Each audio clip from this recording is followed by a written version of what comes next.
رمضان المبارک میں سلف صالحین، محدثین کرام، فقہائے کرام اور صحابہ کرام، خود رسول اللہ صلی اللہ علیہ وسلم کی یہ کیفیت ہوتی تھی کہ ہر نیک عمل میں بڑھ چڑھ کر حصہ لیتے تھے۔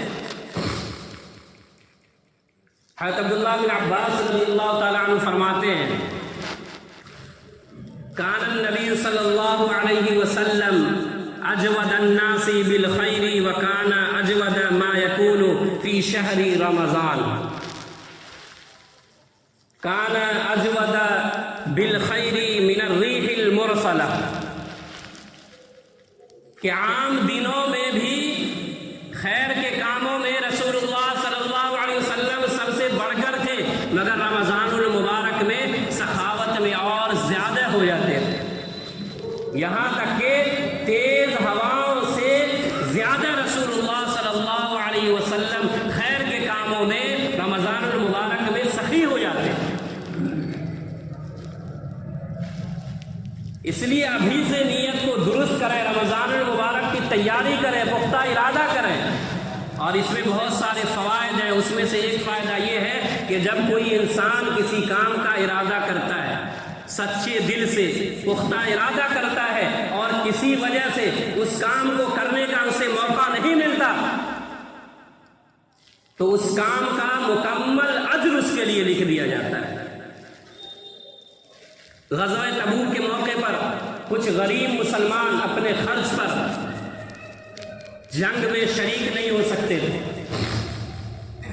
تو آ کر رسول اللہ صلی اللہ علیہ وسلم سے درخواست کی کہ ہمارے لیے سواریوں کا انتظام فرما دیجیے۔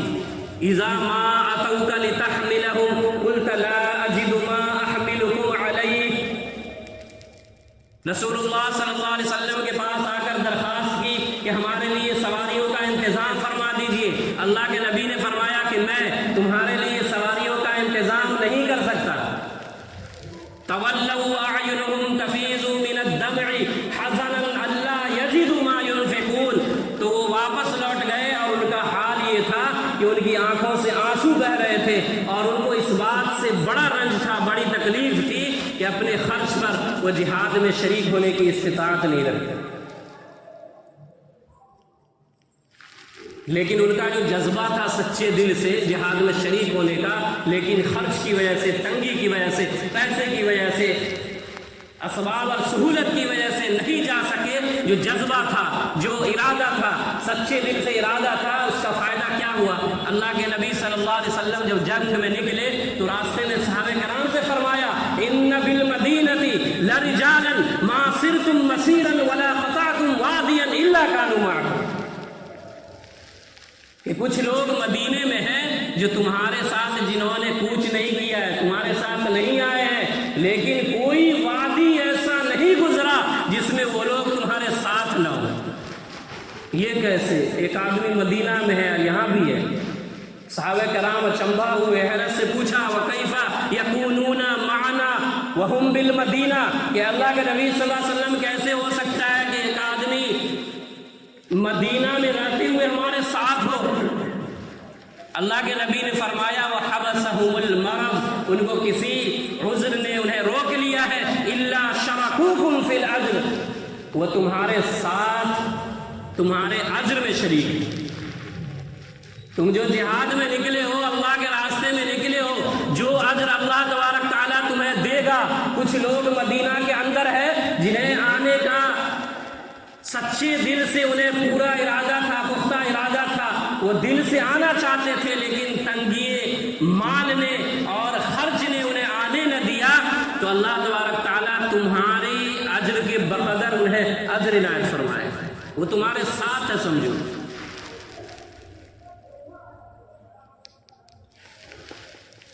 حضرت انس رضی اللہ تعالیٰ عنہ فرماتے ہیں کہ صحابہ کرام رمضان کی تیاری کیسے کرتے تھے۔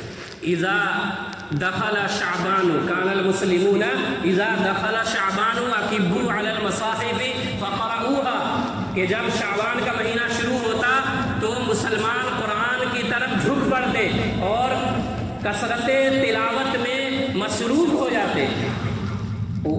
وَأَخْرَجُوا زَكَاةَ أَمْوَالِهِمْ، اپنے مالوں سے زکوٰۃ نکالتے، تقویۃ للضعیف والمسکین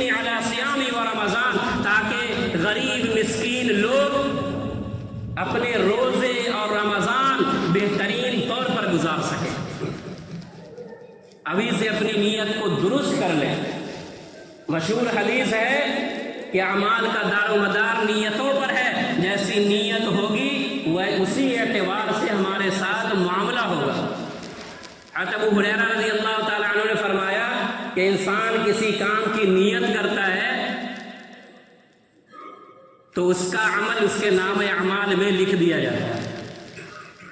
اس لیے ابھی سے اپنی نیت کو درست کریں اور رمضان المبارک کی تعین یہ ارادہ کریں، نیت کریں کہ انشاءاللہ ہم رمضان المبارک میں بہت سارے اعمال کریں گے۔ ابھی سے پلاننگ کریں، ارادہ کریں، نیت کریں کہ اگر کسی عذر کی وجہ سے، کسی وجہ سے ہم وہ اعمال نہ کر پائیں، وہ عبادات نہ کر پائیں، وہ کثرت نہ کر پائیں، تو اللہ تبارک تعالیٰ پھر بھی ہمیں وہ اجر دے، ہمارے نام اعمال میں اس کی نیکیاں اور اس کا اجر لکھا جائے۔